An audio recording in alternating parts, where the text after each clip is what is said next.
Pois bem, amados, hoje nós vamos para a palavra de Deus, falando sobre as coisas relacionadas ao fim do mundo. Quando você olha uma notícia na televisão, aí quantas notícias nós temos olhado que nos apontam para o final do mundo. É impossível não acreditar que estamos vivendo próximo do fim, porque as notícias que estão aí na mídia do mundo inteiro são as notícias, são os fatos, as profecias que estão na Bíblia e estão se cumprindo na nossa época. E nós que não estamos ignorantes, não estamos cegos, não somos ignorantes das verdades espirituais, nós logo percebemos que estão se cumprindo sinais, que o fim dos tempos está chegando, que nós estamos vivendo esse tempo, que vários sinais proféticos já se cumpriram, pouquíssimos restam para Jesus Cristo voltar, para a manifestação do anticristo. Está tudo preparado aí, já tem chip para todo mundo aí, para ser colocado na mão direita, está aí o chip preparadinho, pode ser colocado em outros lugares, mas o que interessa é que todos os sinais estão aí, mostrando que o fim está chegando, e o fim é um tempo de perseguição crescente. E analisando do século 19 para cá, nos últimos 200 anos, o que tem acontecido é uma perseguição constante. No século 19, o evangelho dominava quase todo mundo, porque a Inglaterra era a grande potência e era majoritariamente cristã e missionária. A Inglaterra mandava no mundo, e a Inglaterra experimentava um avivamento que tinha começado no século XVIII, em que foi ganha toda a Inglaterra por John Wesley e os avivalistas, e ela então estava colhendo os frutos desse avivamento poderoso que houve em John Wesley, e ela tinha o controle do mundo, era o grande império. A Inglaterra dominava o mundo, não eram os Estados Unidos, era a Inglaterra. No século XX, depois vieram os Estados Unidos, mas era a Inglaterra. E a Inglaterra dominou tudo, e havia liberdade. O evangelho chegou na Índia, na China, chegou na África, o evangelho chegou na Austrália, o evangelho chegou nos próprios Estados Unidos. O evangelho chegou no mundo inteiro através dos missionários ingleses, que depois os outros missionários de outros países também foram importantes, mas os missionários ingleses inicialmente foram os mais importantes, e havia liberdade.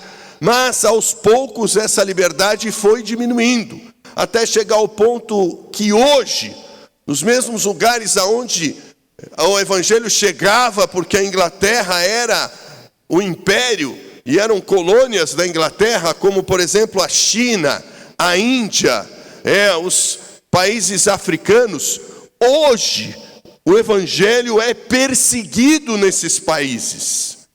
Na China há uma violenta perseguição contra os cristãos, as leis estão se tornando cada vez mais rígidas. Na Índia, o primeiro-ministro quer hinduizar todo o país e perseguir e proibir o cristianismo de uma forma agressiva e violenta.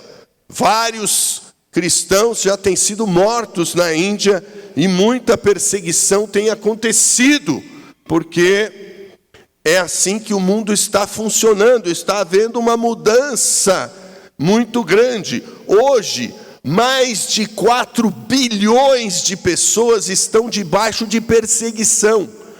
Menos de 3 bilhões estão vivendo com liberdade religiosa, como nós.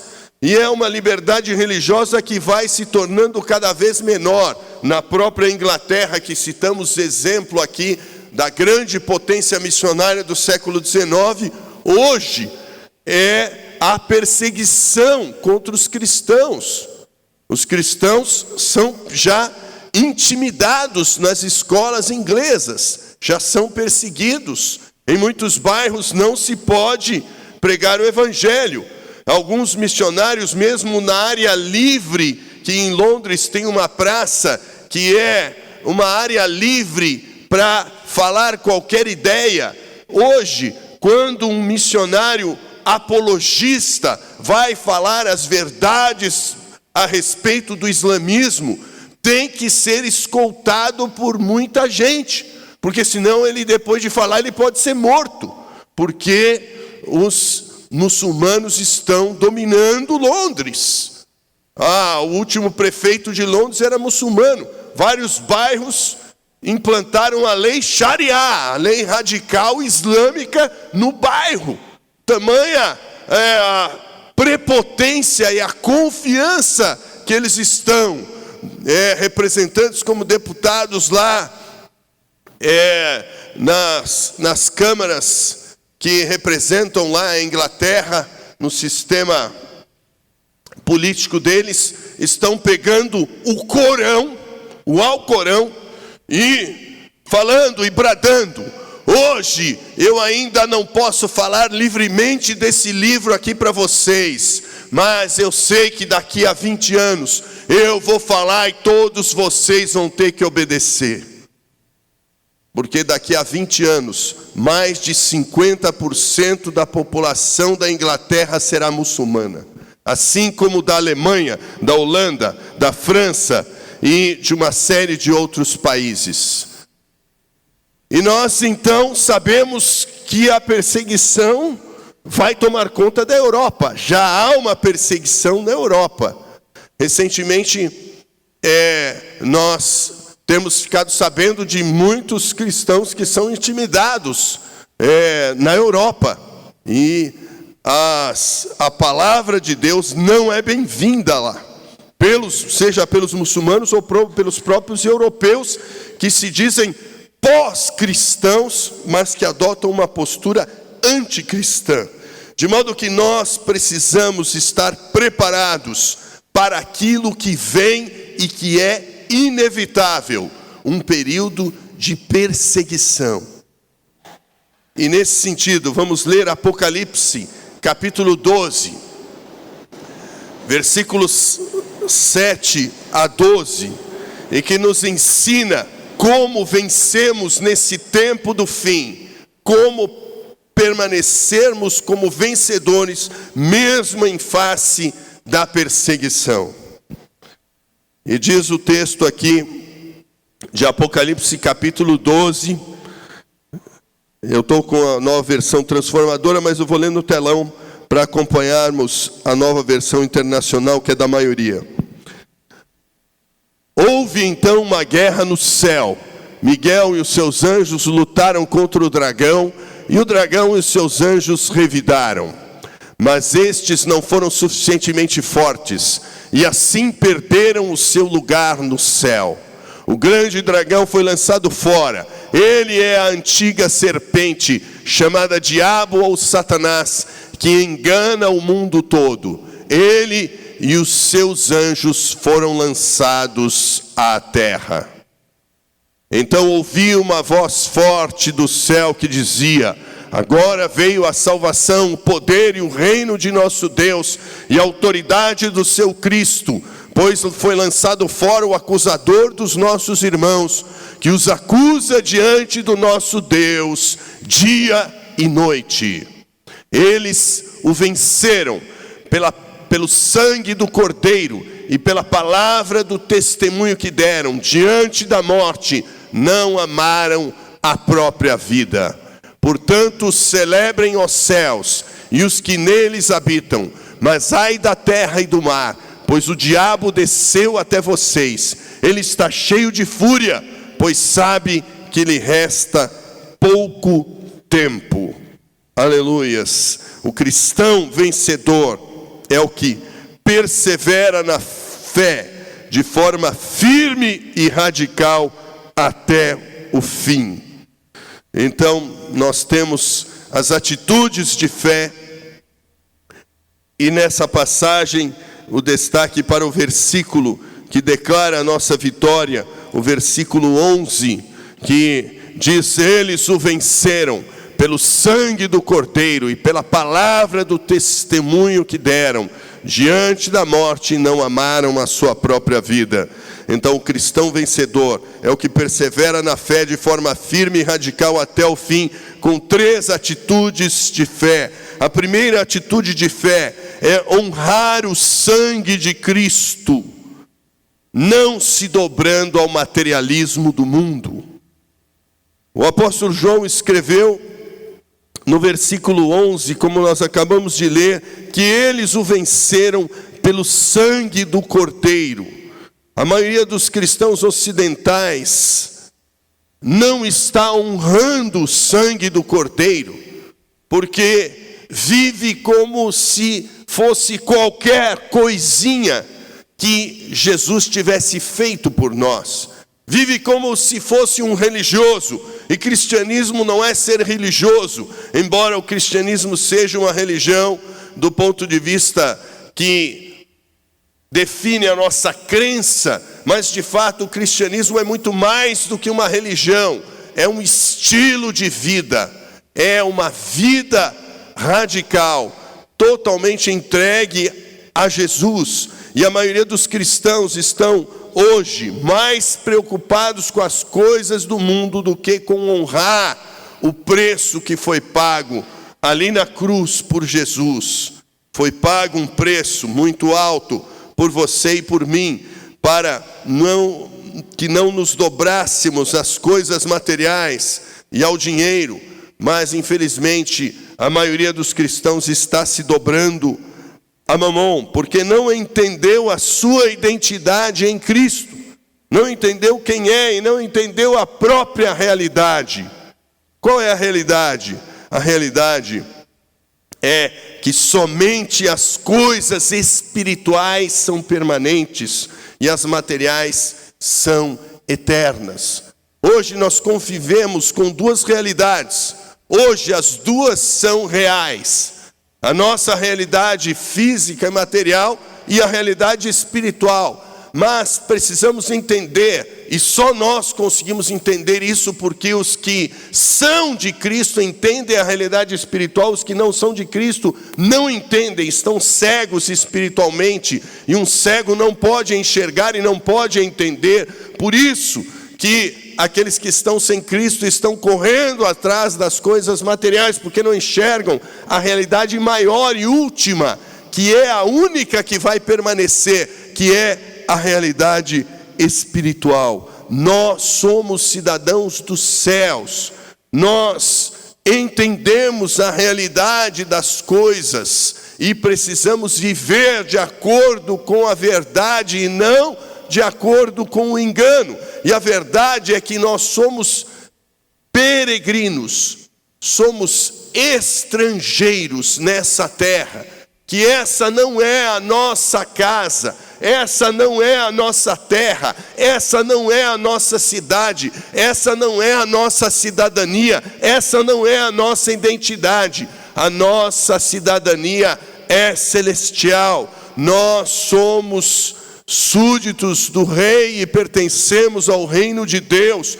Somos filhos do Pai e herdaremos os céus. E por isso a nossa realidade é que somos cidadãos dos céus e não da terra, e devemos viver de acordo com essa verdade. Claro que estamos aqui e vivemos não como alienados, vivemos de acordo com o contexto social, porém não podemos ignorar o principal, que isso é passageiro, o resto é que interessa. O que interessa é aquilo que é espiritual. Nós estamos vivendo aqui num fiapo da corda. Vire para o irmão da direita à esquerda e diga: você vive no fiapo da corda. fiapo da corda é muito, querido. Porque imagina uma grande corda. Imagina, pega um fiapo dela e corta ele em pedacinhos. E aí você não enxerga mais, mal enxerga o pedacinho. Aí você pega aquele fiapinho, coloca no microscópio, precisa ampliar milhares de vezes para você enxergar alguma coisa. Esse é o tamanho da nossa vida aqui. Mas a nossa vida na eternidade é infinitamente maior do que a corda. E a nossa vida aqui é infinitamente menor do que esse fiapinho. Então vire para a pessoa do lado: olha, me enganei. A sua vida é menos que um fiapo de corda. Bem menos. Mas a eternidade é infinitamente mais. Como uma corda, imagina a corda saindo daqui, indo até a Austrália e voltando, e dando a volta na Terra 1000 vezes, 1 milhão de vezes, 100 milhões de vezes, 1 bilhão de vezes, 1 trilhão de vezes, 1 milhão de trilhões de vezes. A eternidade é ainda mais do que isso. E nós somos chamados para viver de acordo com essa verdade, que somos cidadãos dos céus. Porque como a Bíblia diz em 1 João 2, 15 a 17, não ameis o mundo, nem o que no mundo há. Porque se alguém ama o mundo, o amor do Pai não está nele.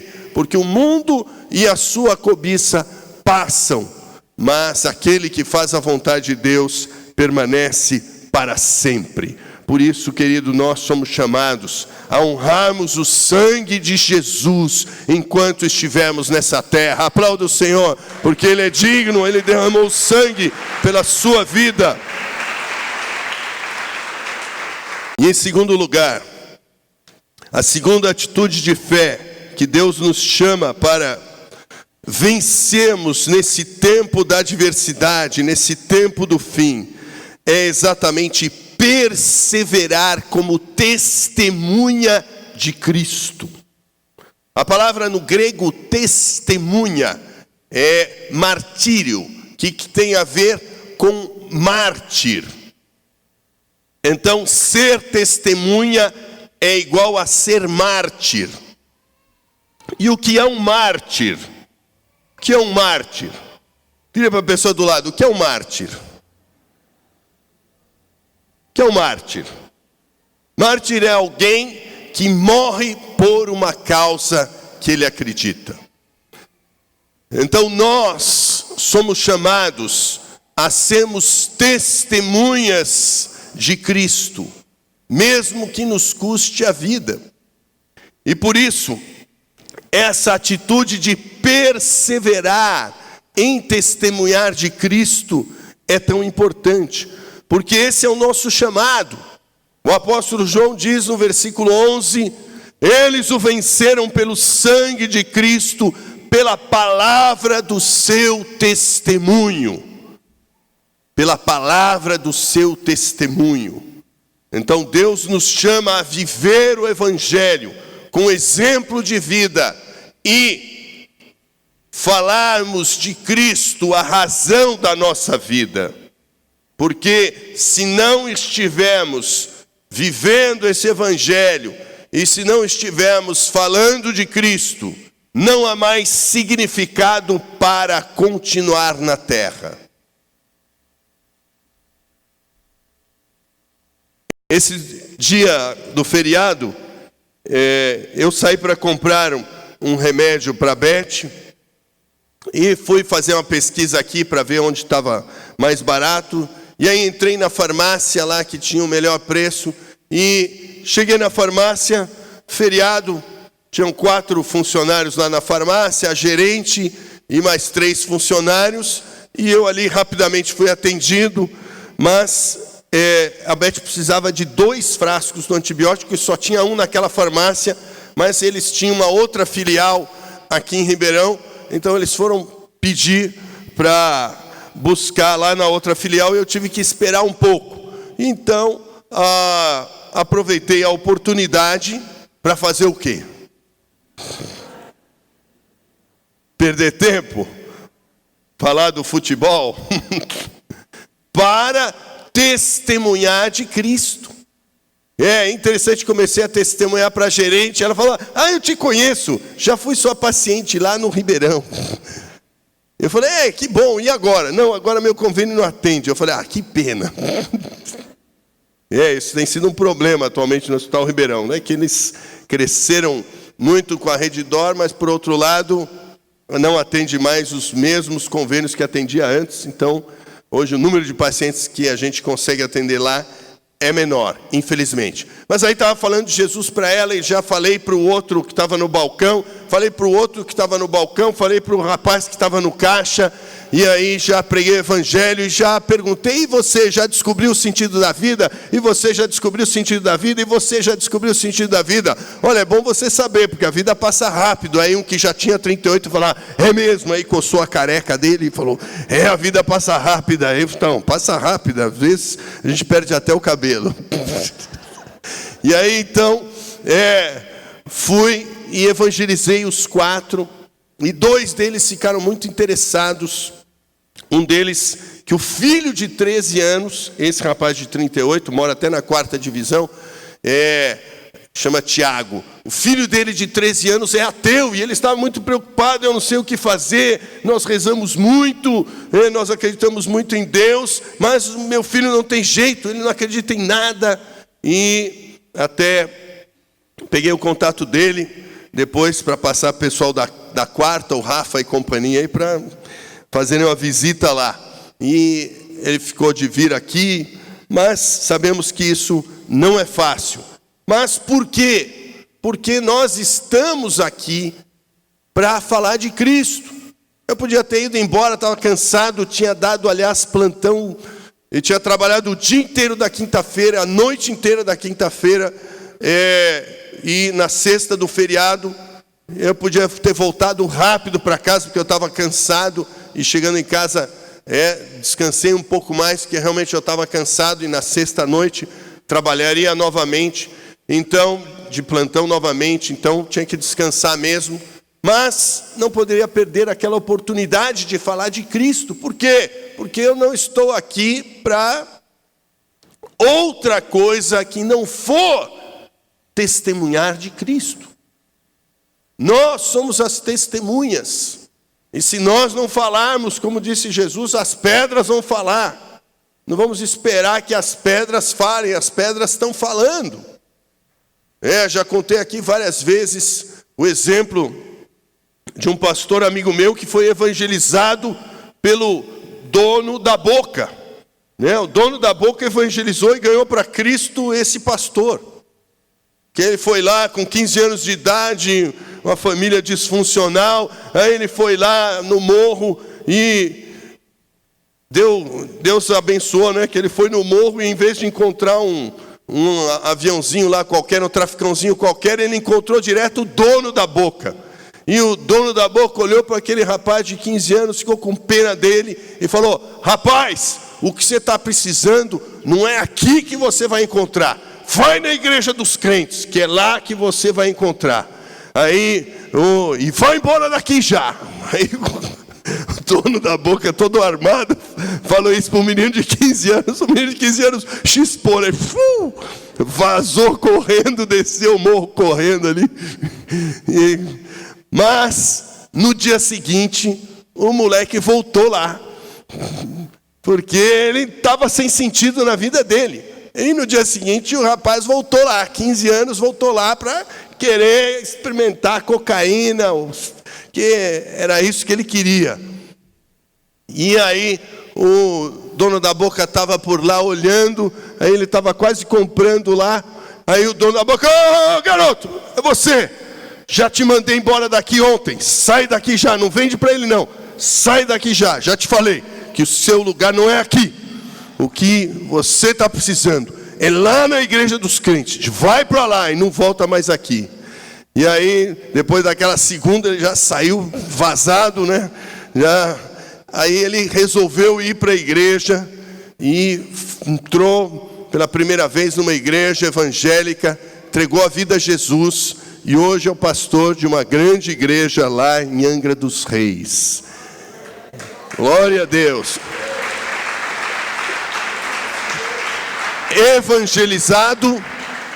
Evangelizado pelo dono da boca.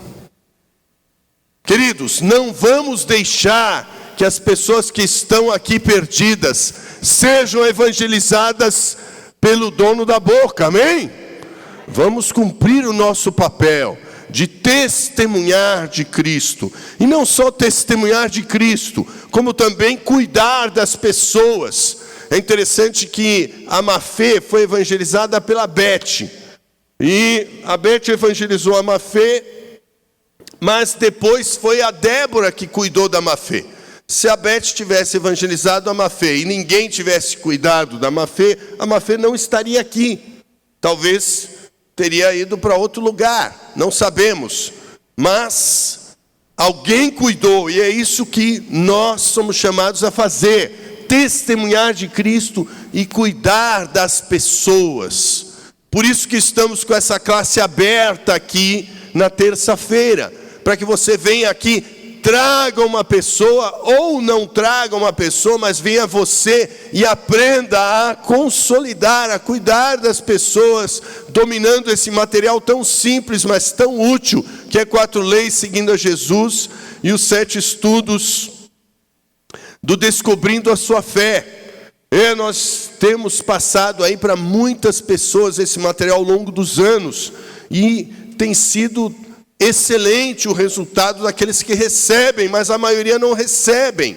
Nós temos hoje mais de 100 pessoas que frequentam as células da igreja IGS e não receberam ainda esses materiais. Fora todas aquelas outras pessoas que nós temos evangelizado ao longo do ano, milhares de pessoas que precisariam receber esse material também, através de visitas, e aquele seu parente, e aquele seu vizinho, que está pedindo, muitas vezes, alguma coisa, e nós não estamos oferecendo, que é exatamente o Evangelho. Não podemos estar mais preocupados com as coisas do mundo do que com as coisas espirituais. Porque o que nós vamos levar dessa vida são as coisas espirituais. Não podemos estar mais preocupados com o que vamos comprar na Black Friday, com o que vamos comer no Natal, que presente vamos comprar ou vamos ganhar, do que com as vidas preciosas que estão se perdendo à nossa volta, com os povos que ainda não viram de Cristo. Deus nos chama para fazermos a diferença, fazendo obras espirituais que sejam provadas e passem pelo fogo. O fogo é a resposta que Deus vai dar a cada um, de acordo com a sua obra. Algumas obras, aleluia. Algumas obras permanecerão, outras não, e todas elas serão provadas pelo fogo. Veja em 1 Coríntios capítulo 3, a partir do versículo 9. Depois pode projetar aí no telão, 1 Coríntios 3, 9 a 15, que fala exatamente isso. Pois nós somos cooperadores de Deus, vocês são lavoura de Deus, edifício de Deus. Conforme a graça de Deus que me foi concedida, eu, como sábio construtor, lancei o alicerce, e outro está construindo sobre ele. Contudo, veja cada um como constrói. Porque ninguém pode colocar outro alicerce além do que já está posto, é Jesus Cristo. Se alguém constrói sobre esse alicerce, usando ouro, prata e pedras preciosas, aí é bom, é o que nós queremos construir sobre Cristo, ouro, prata e pedras preciosas. Mas também tem outros materiais que podem ser construídos, madeira, feno ou palha. Mas todos os materiais serão provados da mesma maneira. Veja bem, sua obra será mostrada, porque o dia atrará a luz, e dia é dia com letra maiúscula. Pergunta para a pessoa do lado: o que significa na Bíblia dia com letra maiúscula? Que dia é esse? Que dia é esse? Querido, esse é o dia do Senhor. O dia do Senhor é um conceito que vem desde o Antigo Testamento até Apocalipse, que é o dia do juízo de Deus. E esse dia aí é o dia do juízo final, em que será definido o destino eterno da sua vida e da minha vida, e será definido o destino eterno de todas as nossas obras. Se a nossa vida vai ter valido a pena ou não, se a nossa vida vai ser restrita só às coisas desse mundo e vai ser queimada e não vai sobrar nada, e alguém vai ter lá 80 anos e vai apresentar 80 anos diante de Deus, e de repente aqueles 80 anos são queimados, é só madeira, feno e palha, e não sobra nada, só cinzas na mão. E aí aquele então, se aceitou a Jesus, ele vai passar pelo fogo, cheio de madeira, feno e palha, ele queimada, ele vai passar pelo fogo e vai chegar no céu, com cara de carvão. Imaginou? Porque o dia trará a luz, pois será revelada pelo fogo, que provará a qualidade da obra de cada um. Se o que alguém construiu permanecer, esse receberá recompensa. Se o que alguém construiu se queimar, esse sofrerá prejuízo. Contudo, será salvo como alguém que escapa através do fogo. Vai chegar chamuscado lá, aí um carvãozinho lá no céu. Não sobrou nada da vida dele, nada para ser contado que seja digno de entrar no reino dos céus. Irmãos, nós temos que escrever uma história que seja digna de ser contada no céu. Meu querido, não escreva com madeira, com feno e com palha, porque não resistirá ao fogo do juízo de Deus, e não vai sobrar nada para você contar história.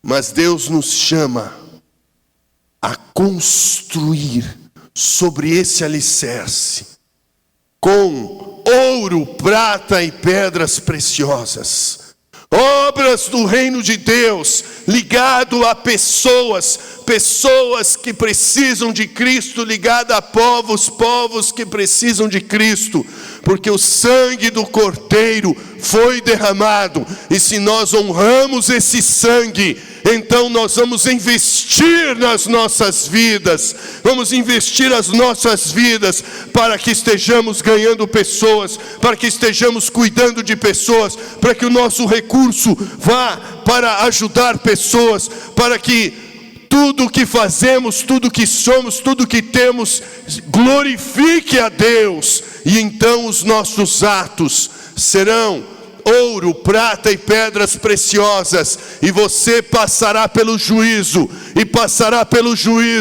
e o anjo carregará atrás de você todas as suas obras, e vão passar inteiras pelo fogo, e lá no céu você terá grande recompensa. Lá no céu será escrito uma história que foi a história de Cristo na sua vida. Lá no céu estará escrito uma história que é a história de todos que você levou a Cristo. Lá no céu estará escrito uma história de todas as famílias que foram restauradas porque você levou a Cristo. Lá no céu estará escrito uma história de todos os povos que você ajudou a alcançar para Cristo. E assim, a sua história será uma história digna do sangue do Cordeiro. Aplauda o Senhor. Porque essa é a sua história. Essa é a história dessa geração aqui no Brasil. Uma grande janela está aberta no Brasil. Uma janela de avivamento, uma janela de protagonismo, uma janela de liderança, uma janela de restauração, uma janela de reconciliação, uma janela de paz, uma janela de amor, uma janela de força, uma janela que é pelo poder do Cristo de Deus, e nós somos os protagonistas dessa história que está para ser escrita pela igreja brasileira, porque nós temos recebido muito do Senhor, e Deus nos chama agora para frutificarmos com ouro, prata e pedras preciosas, para que as nossas obras passem pelo fogo, e assim a terceira atitude de fé que nos fará vencermos todas as oposições, porque as oposições estão aí. Nós queremos honrar o sangue de Cristo. Nós não queremos ficar preocupados com as coisas materiais. Nós entendemos que o reino de Deus é espiritual. Entendemos que o nosso chamado é eterno. Entendemos que pessoas estão dependendo de nós para serem salvas, que famílias estão dependendo de nós para não serem destruídas, e que povos estão dependendo de nós para serem resgatados das trevas. Então nós escolhemos fazer a vontade de Deus. E aí é preciso a terceira atitude de fé, que é para vencer até o fim, que é amar a Deus de todo o coração, entregando a Ele o comando da nossa vida. Para que nós façamos essas obras que permanecem, nós precisamos de uma nova mentalidade. Não essa mentalidade da Black Friday, não essa mentalidade do mundo, mas a mentalidade de Cristo e do seu reino, a mentalidade que houve em Jesus.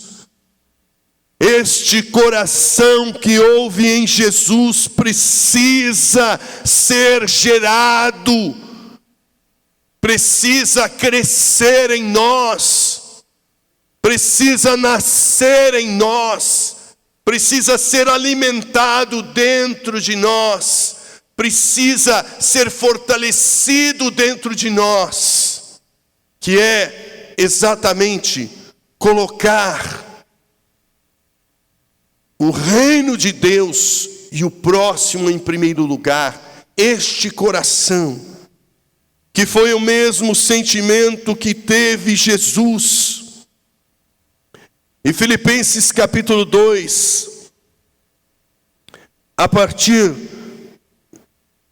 do versículo 3, descreve esses sentimentos que houve em Jesus, esse coração que houve em Jesus, que é o mesmo coração que precisa habitar em nós, para que nós estejamos resistindo a toda a oposição, a todas as tentações, as pressões da sociedade, as pressões dos nossos amigos, as pressões dos nossos parentes, as pressões internas do nosso ser, as pressões da família, as pressões do ambiente de trabalho, as pressões que vêm de todo lado, e além disso as opressões na batalha espiritual, porque o diabo sabe que se alguém estiver posicionado nessa posição, lhe causará grandes e infinitos estragos. Então o diabo fará tudo para tirar você desse posicionamento,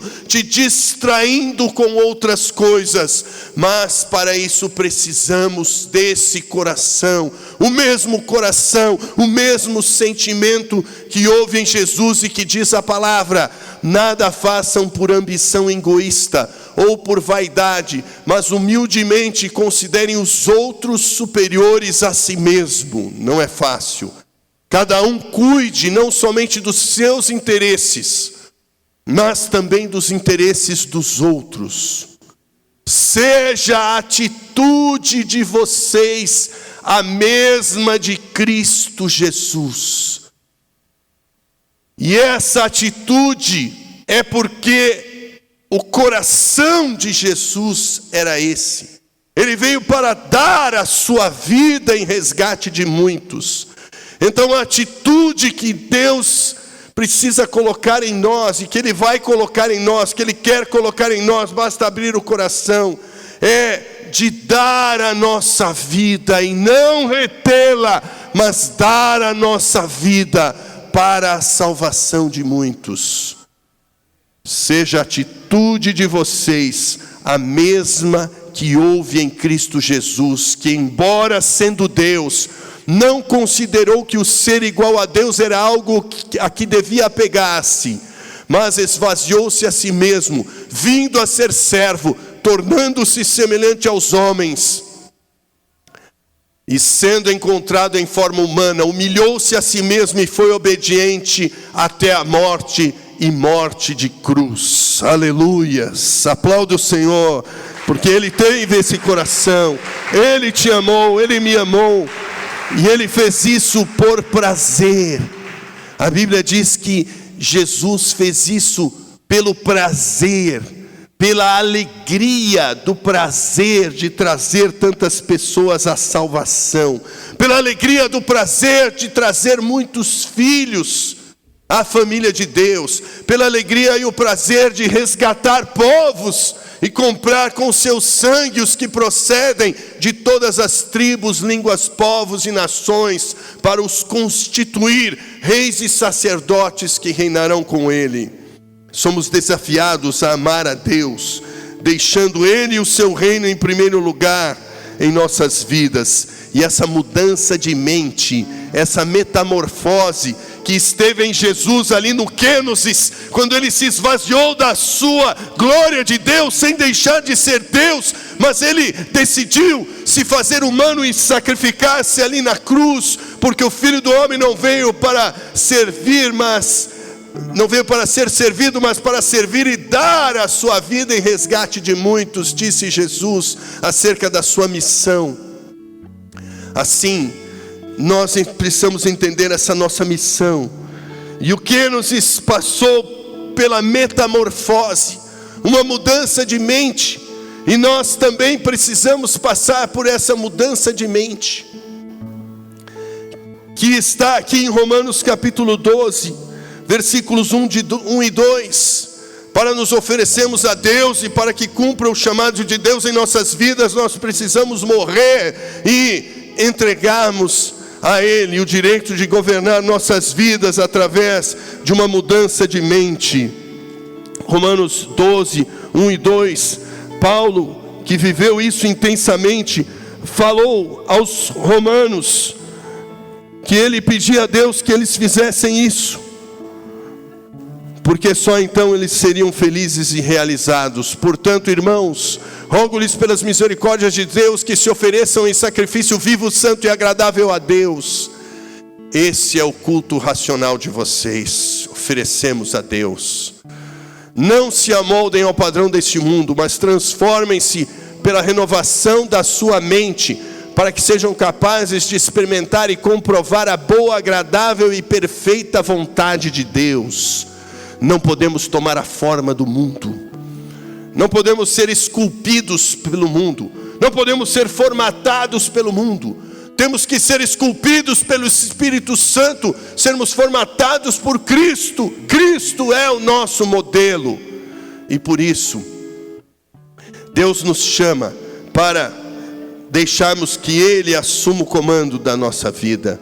E assim, com essa mente renovada, essa metamorfose, nós vamos experimentar a boa, agradável e perfeita vontade de Deus, experimentarmos o ouro, a prata e as pedras preciosas do nosso estilo de vida. E quando chegarmos naquele dia, nós seremos dos vencedores, porque o Espírito nos aponta para sermos desses.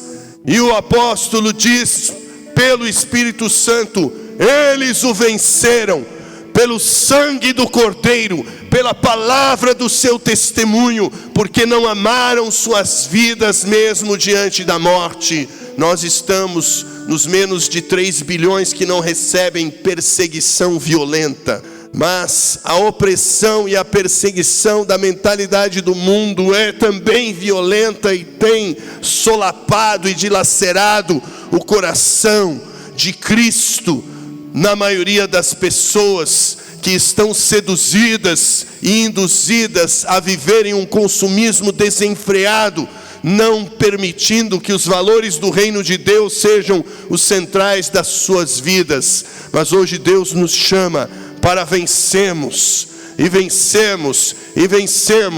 entregando a Ele o controle das nossas vidas, para que esse coração esteja em nós, o coração de Cristo, a esperança da glória. Aleluias. E assim frutificaremos, e assim honraremos o sangue, e assim escreveremos uma história que será lida no céu por toda a eternidade, porque será uma história em que estaremos investindo em pessoas, em famílias, em cidades, em nações, em povos, e assim ouro, prata e pedras preciosas que passarão pelo fogo no dia do juízo nos acompanharão, e seremos recompensados por toda a eternidade, nos alegrando de estarmos no céu e de termos escrito uma história digna de ser lida lá na glória, que estará ecoando por toda a eternidade, lá no livro que tem o seu nome, aonde Deus está escrevendo a sua história. Mas só vai ficar aquela história que for escrita no reino de Deus, que for escrita em amor a Deus, em amor às pessoas, que for escrita no poder do Espírito Santo. E se você quer então escrever essa história na sua vida a partir de agora, fique em pé e nós vamos orar. Aleluia.